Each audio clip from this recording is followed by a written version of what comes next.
shop kare ke diok re report ka na me bana linga na bana rach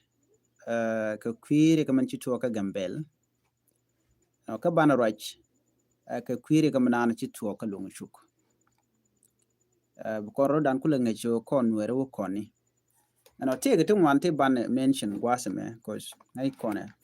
ne chiang ala rik mi chetuo la gor na biaru yale ka biaru tech karodun no wo koni ka direction dan wo kontin mendian kon war mi che ne tuo ko runtung wan no ka jen it keep itself repeating la lo jaro ka baro lo ke la nyoko ka baro lo den la cherian ke just way down kim dan and bia ndi nang niam gwasame banaroj you know kamanda ni shor la re dwaran ka gambele shamin report chagalat dar gwano dongde konti ngejba cause the diala ti kir bej bej baka nyaka yekel cause ka very important katin kon ngej kona you know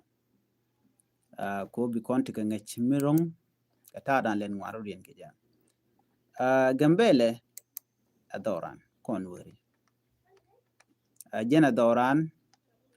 you know adoran mila kon nakatin all the time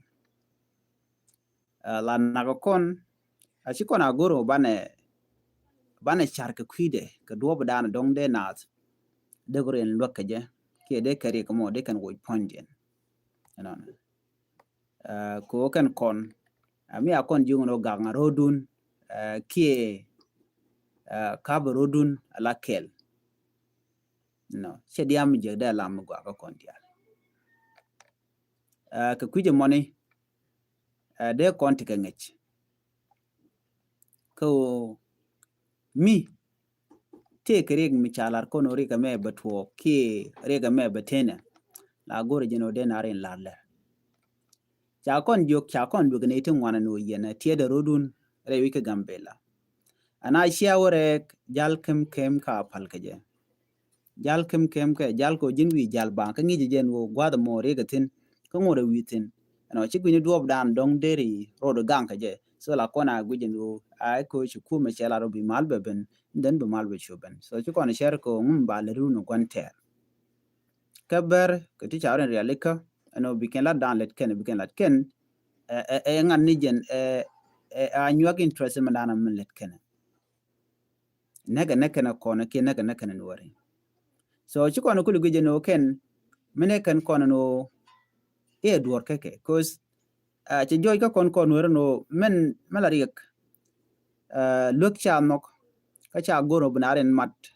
cha goro bunade kel ala enemy ke gonter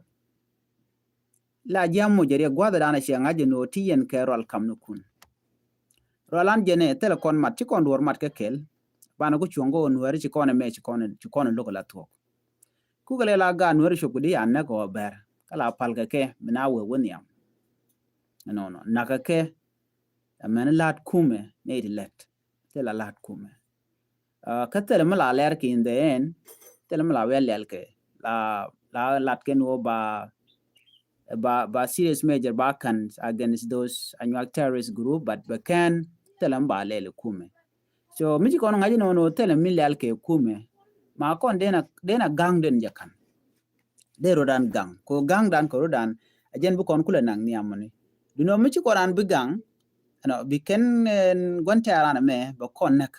ko ngai ken no they are not losing anything ko ngai ken no ganga ke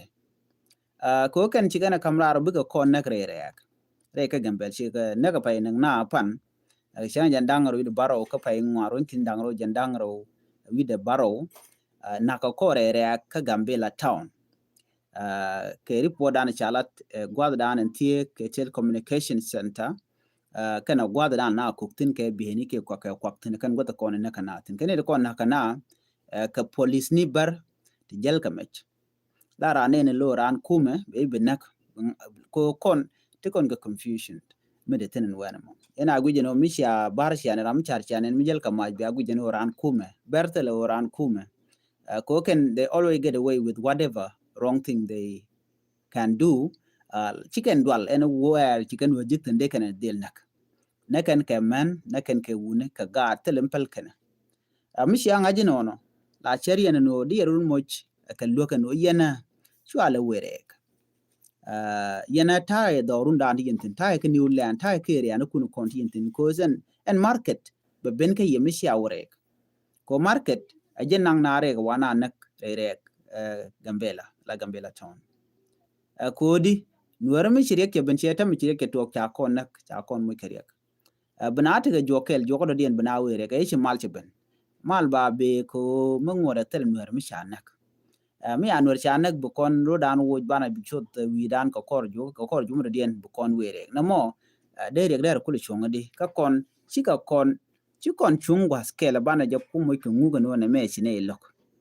mi chan dung bar chan lok la tok de ran de ro nguk no shiran che de rek en market la nu ngeje gwa dan te na tin mi shanga je no ne to chicken we gwa to money mina ka yetin shang cha ja ka gwa kunyika en gwa market mo ngulen yen lo le tin ari yente dorun dan ti yentin kini ulan so na me der we kan we diar no Gambele je la gwa let ka kon special area ko tele melelka Michigan wara che we ka bu tok de je no bai cho no jini jen jiram dan no gode ko der tok so ku je mo eno chiriek dan te dit gwana kon dial ko chin wara chi kan no bugren mat so ajen solution kama la to no de misha don mat ba dil nak misha don mat mitali yamat kam no kun yen ba dil nak ane ta to yen dana to no mo ana te kamat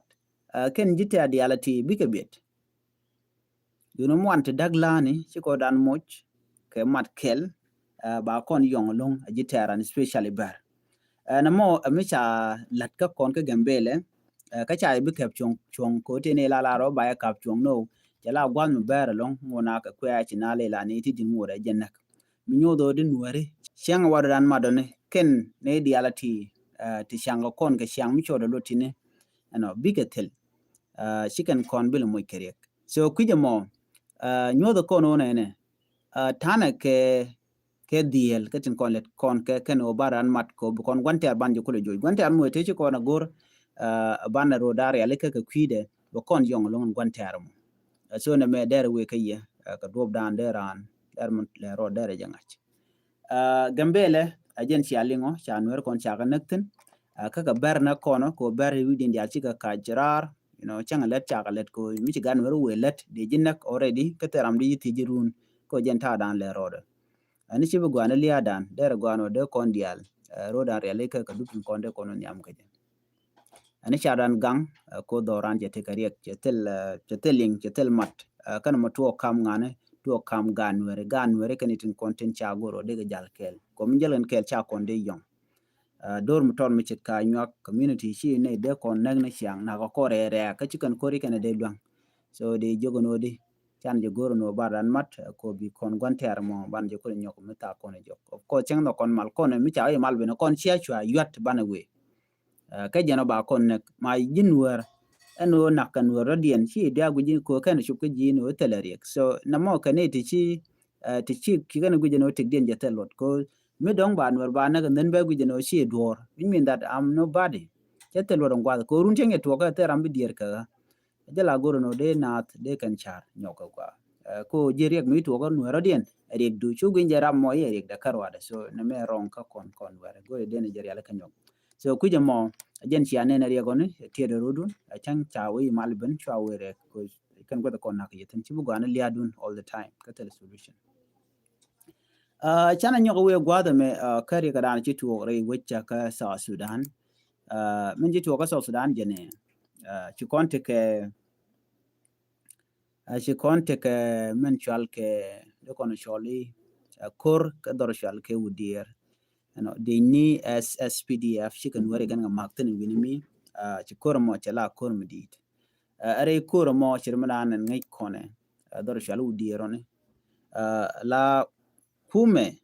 SSPDF la kum kirmi yadi kel kan wore sharen rele ka chiren mobilize no ba nuere ba ka dil jojala to gon konte katin